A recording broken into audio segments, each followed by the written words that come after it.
कहते हैं कि जब सब तरफ से आपको निराशा ही हाथ लगे, उस वक्त भी आपके पास एक आखिरी उम्मीद बची रहती है। बस उसे देखने की जरूरत होती है, टटोलने की जरूरत होती है। ऐसे ही आखिरी उम्मीद अब हनुमान बेनीवाल के पास भी बची है, खुद को और आरएलपी के अस्तित्व को बचाने की। जी हाँ, सही सुना आपने। ऐसा क्यों कह रहे हैं हम, क्या कारण है इसका, सब कुछ डिटेल में जानने के लिए जुड़े रहिए आखिर तक हमारे साथ। नमस्कार, मैं हूं चेतना शर्मा। आप देखना शुरू कर चुके हैं संवाद भारत का भारत के लिए, और इस मुद्दे पर बातचीत करने के लिए मेरे साथ मौजूद हैं हमारे editor in chief Varun Bhansali ji. तो वरुण सर, जिस तरीके से पंचायती राज चुनाव आने वाले हैं, हर एक पार्टी अपने आप को इस स्तर से मजबूत करती है जो लोगों के जमीन से जुड़ी होती है। और अगर पंचायती चुनाव में इन चुनावों में अगर आपने कोई भी कमी छोड़ी तो कहीं ना कहीं आपकी जमीन खोखली रह जाती है। इसलिए सारी पार्टियों का फोकस इन चुनावों पर बन गया है। बात करें बेनीवाल की, तो हनुमान बेनीवाल के पास आपको क्या लगता है कि क्या ये आखिरी विकल्प बचा है खुद को और आरएलपी को मजबूत करने का? देखिए, राजस्थान के पटल पर एक पार्टी खुली आरएलपी, और उस पार्टी में आज की डेट में राजस्थान में एक विधायक भी नहीं है। इससे शर्मसार करने वाली कोई बात हो ही नहीं सकती। दो बड़े स्तंभ पार्टी के, चाहे वो उमेदाराम बेनीवाल हो या रेवतराम डांगा हो, दोनों पार्टी छोड़ के कांग्रेस बीजेपी में जा चुके हैं और वहां मजबूती दे रहे हैं। एक वहां सांसद बन गया और एक यहाँ विधायक बन गए। इससे एक और बात स्पष्ट हुई है कि हनुमान बेनीवाल अगर इनको पहले मजबूत करते आरएलपी में, तो ये पोजीशंस वो वहां पे भी सिक्योर कर सकते थे। लेकिन वहां उनका कहना ये था कि वहां आरएलपी में हनुमान बेनीवाल अपने अलावा किसी और को बढ़ाना नहीं चाहते, जो बात सच भी साबित होती है कि उमेदाराम बेनीवाल और रेवतराम डांगा जिस तरीके से इलेक्शन जीते, वो अपनी मेरिट पर जीते हैं। और ये बात इसलिए भी सच साबित होती है क्योंकि अगर आरएलपी में उनको ताकत दी जाती तो वहीं से जीत जाते। अब समझने वाली बात यह है कि हनुमान बेनीवाल इन बातों पे और ज्यादा मोहर लगा देंगे अगर वो पंचायती राज चुनाव में कोई जलवा नहीं दिखाते तो। और इस पर्टिकुलर टेन्योर का ये आखिरी मौका है।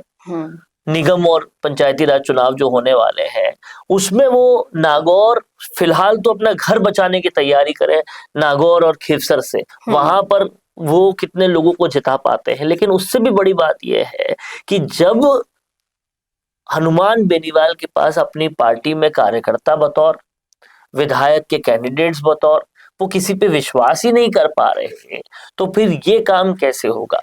इसलिए अब हनुमान बेनीवाल को, मुझे लगता है, आरएलपी को आगे बढ़ाने के लिए सबसे पहले थोड़ा सा एटीट्यूड को चेंज करने की जरूरत है, दूसरों पे विश्वास करने की जरूरत है, दूसरों को आगे बढ़ाने की जरूरत है। पार्टी के कार्यकर्ताओं को भी एक बेहतर भविष्य देने के लिए कि तुम इस पार्टी से जुड़ोगे तो तुम इतना आगे बढ़ोगे, ये बताने की जरूरत है। नहीं तो वो फिर दूसरा रास्ता देखेंगे, यहाँ पर सब कुछ सीखेंगे और चले जाएंगे फिर कांग्रेस बीजेपी में। वो टीज जो हनुमान बेनीवाल की है कि लोग यहाँ पे सीख के चले जाते हैं, उसका रीजन क्या है ये उनको देखना पड़ेगा, उस पर काम करना पड़ेगा, लोगों को तवज्जो देनी पड़ेगी। मेहनत तो बहुत करनी होगी और हर एक कार्यकर्ता पर नजर भी रखनी होगी, क्योंकि धोखे इतने हुए हैं, षड्यंत्र इतने हुए हैं कि उनसे वो बच नहीं पाते हैं। हर बार का ये इम्तिहान होता है उनका।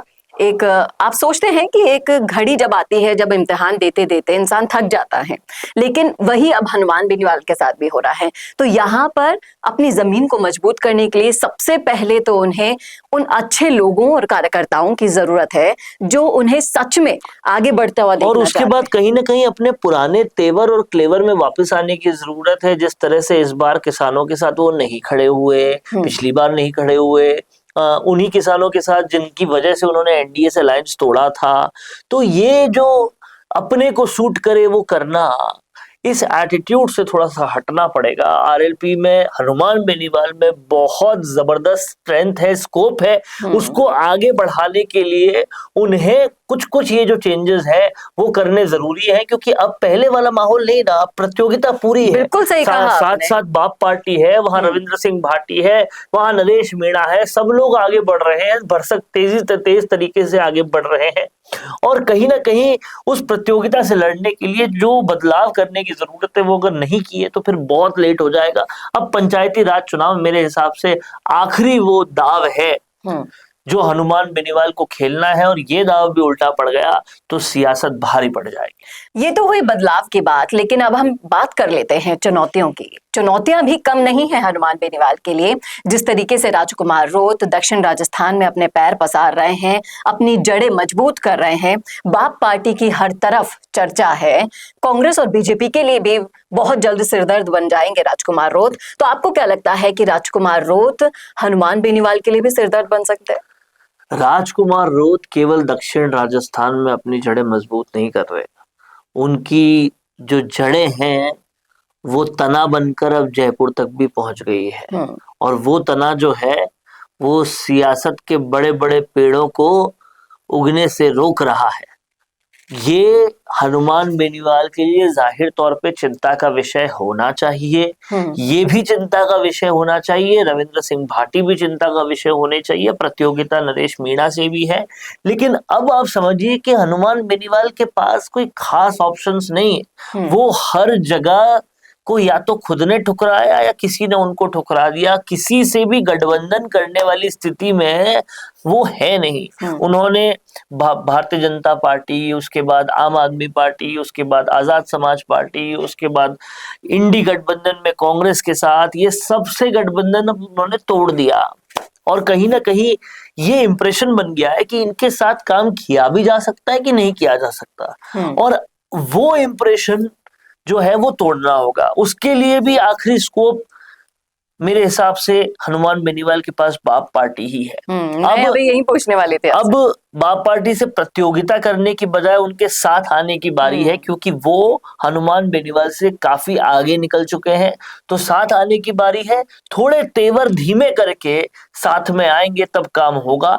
जो तेवर अख्तियार करके हनुमान बेनीवाल चलते हैं उनको थोड़ा सा धीमा करना होगा, नहीं तो सियासत की डिप्लोमेसी जो है वो बिना सीखे समझे सियासत की नहीं जा सकती। और फिर वैसे भी सियासत उनके लिए नई नहीं है, वो हर तरीके के हथकंडे अपना चुके हैं, लेकिन बावजूद इसके आज भी उनकी पार्टी सिमटती जा रही है।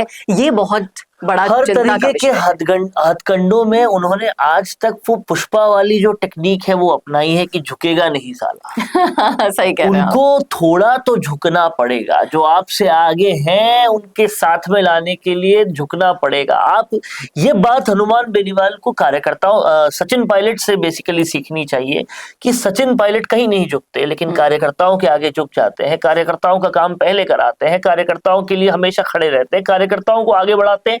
खुद आगे बढ़े ना बढ़े, कार्यकर्ता आगे बढ़ने चाहिए। आप देखिए उनकी जिद के कारण गहलोत से जितनी भी दुश्मनी थी पिछली सरकार में, उसके बावजूद हेमाराम चौधरी फिर मंत्री बने, रमेश मीणा फिर मंत्री बने। ये सब सचिन पायलट कैंप के लोग हैं। उन्होंने खुद उप मुख्यमंत्री या मंत्री का पद नहीं लेकर पहले कार्यकर्ताओं को आगे बढ़ाया। अगर यही काम हनुमान बेनीवाल कर देते, नहीं जाते रेवत राम डांगा, नहीं जाते उमेदाराम बेनीवाल, वो खुद को पनपते हुए देख ही नहीं पा रहे थे, खुद का भविष्य समझ ही नहीं पा रहे थे, इसीलिए तो उनको जाना पड़ा।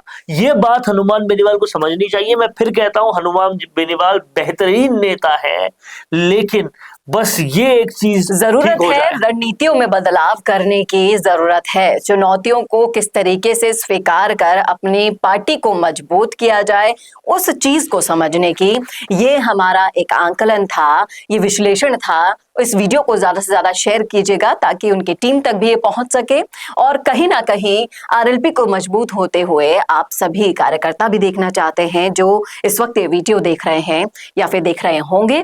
और आपका क्या सोचना है कि क्या इन सब चीजों को अडॉप्ट करके हनुमान बेनीवाल खुद को मजबूत कर सकते हैं? क्योंकि अब हवा में बातें करने का समय गया, अब वक्त है जमीन पर रहकर अपनी जमीन को मजबूत करने का, अपने कार्यकर्ताओं की उम्मीद पर खरा उतरने का। ये तो थी हमारी राय। आपकी क्या है कमेंट करके बताइएगा कमेंट बॉक्स में। कैसा लगा वीडियो ये बताना ना भूलेगा, और ऐसे और वीडियोस के लिए देखते रहिए संवाद भारत का, भारत के लिए। नमस्कार। बोरिंग वीडियोस को नेक्स्ट लेवल पे ले जाना चाहते हो, लेकिन कैसे? कंफ्यूज मत हो। MIMS presenting certificate course in video editing. यहाँ सीखो प्रो एडिटिंग के सब सीक्रेट्स, ट्रांजैक्शन से लेकर इफेक्ट्स तक, चाहे YouTube वीडियोस हो या Instagram रील्स। इस कोर्स के बाद तुम्हारे वीडियोस बनेंगे टोटल शो स्टॉपर। इंडस्ट्री के एक्सपर्ट से ट्रेनिंग लो, अपने एडिटिंग स्किल्स को सुपरचार्ज करो और अपना कंटेंट गेम बढ़ाओ। तो अभी एनरोल करो certificate course in video editing में और बनो वीडियो के एडिटिंग मास्टर।